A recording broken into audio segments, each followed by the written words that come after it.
Hello everyone, সবাই কেমন আছো? ব্যাঙ্গালোর থেকে বাড়ি আসার পরে খুব একটা রান্নাঘরে আমার ঢোকা হয়নি। আজ মা বলল চিকেন কষাটা তুই রান্না কর।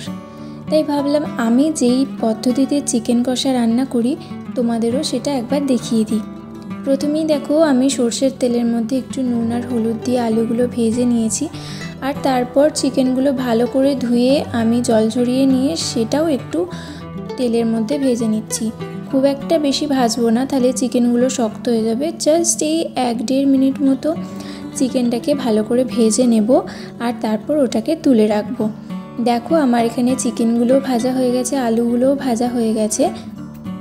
এরপর আমি ওই চিকেন আর আলু যে তেলটায় ভেজেছিলাম সেই তেলের মধ্যেই কিছু ফোড়ন দিয়ে দেবো, যেমন এলাচ, দারচিনি, তারপর লবঙ্গ। এরপর আমি দিয়ে দেবো পেঁয়াজ কুচিগুলো। ভালো করে পেঁয়াজ কুচিগুলো আমি লাল লাল করে ভেজে নেব।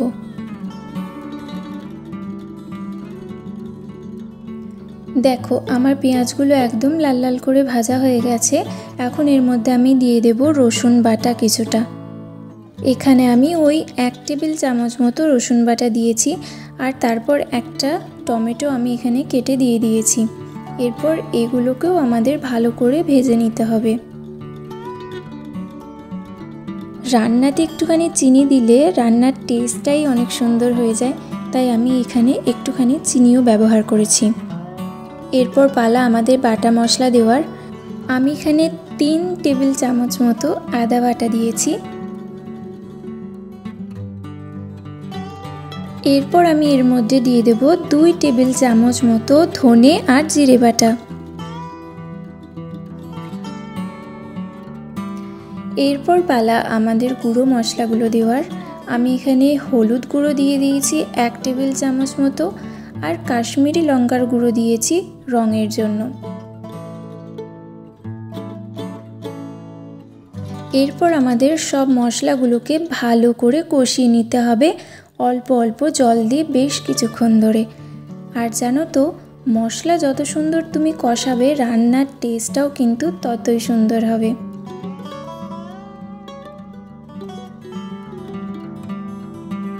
আর হ্যাঁ, এরই মধ্যে তোমাদের নুনটাও দিয়ে ফেলতে হবে। যতটা তোমরা লবণ খাবে রান্নায় ততটা তোমরা নুনটা দেবে।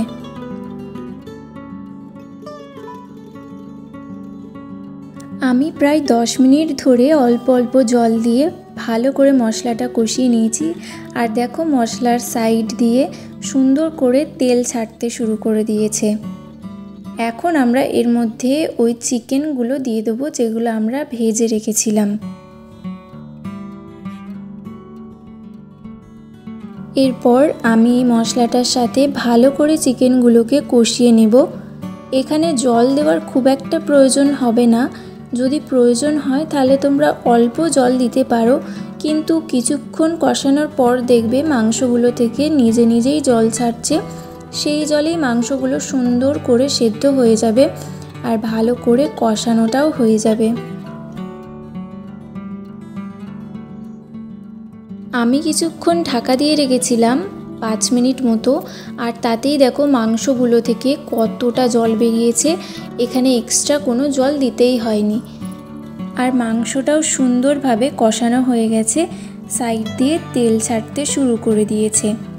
এই পর্যায়ে আমি আলুগুলোও এখানে অ্যাড করে দিয়েছি, যে আলুগুলো আমরা ভেজে রেখে দিয়েছিলাম।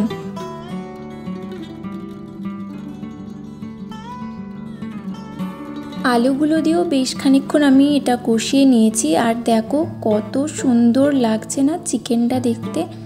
তো এইভাবেও তোমরা এটা খেতে পারো, কিন্তু আমি যেহেতু আজকে বাড়ির জন্য করব আর আমার বাড়িতে একটু ঝোল ঝোল মাংসই পছন্দ করে, তাই আমি এখানে কিছুটা জল অ্যাড করে দিচ্ছি। তোমরা যদি ঝোল ঝোল মাংস খেতে চাও তাহলে তোমরাও জল অ্যাড করে দেবে। যতটা তোমরা ঝোল রাখতে চাও ঠিক ততটা পরিমাণে। আমি এতটাই ঝোল করব, তাই এতটাই আমি জল এখানে ব্যবহার করেছি।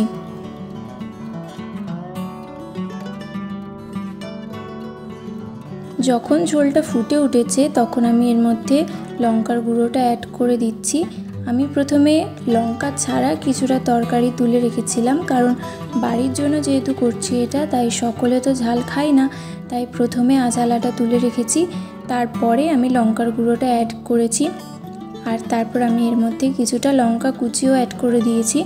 যদি তোমাদের বাড়িতে এরকম আঝালা খাওয়ার কেউ না থাকে তাহলে তোমরা প্রথমেই মশলার সাথে লঙ্কার গুঁড়োটা আর কাঁচা লঙ্কাটা অ্যাড করে দিতে পারো। আমি করেছিলাম কিন্তু অল্প পরিমাণে। এখন ভালো করে লঙ্কার গুঁড়োটা আর লঙ্কার কুচিটা দিয়ে দিয়েছি, আর তারপর এর মধ্যে কিছুটা গরম মশলার গুঁড়ো আমি দিয়ে দিচ্ছি মাংসটা নামানোর আগে। আর গরম মশলার গুঁড়োটা দেওয়া হয়ে গেলেই আমাদের রান্নাটা একদম কমপ্লিট হয়ে যাবে। তোমরা কে কীরকম পদ্ধতিতে মাংস রান্না করো বাড়িতে আমাকে অবশ্যই কমেন্ট করে জানিও। আমি তো এরকম পদ্ধতিতেই মাংস রান্না করি, আর বিশ্বাস করো খুব সুন্দর হয় খেতে। তোমরাও একবার এরকম পদ্ধতিতে মাংস রান্না করে দেখো যদি তোমরা অন্য কোনো পদ্ধতিতে মাংস রান্না করো। আর আজকের আমার এই ভিডিওটা যদি ভালো লাগে তাহলে অবশ্যই লাইক করে দিও, শেয়ার করে দিও আর সাবস্ক্রাইব করে দিও আমার চ্যানেলটা। দেখা হচ্ছে পরের কোনো ভিডিওতে, ততদিনের জন্য টাটা।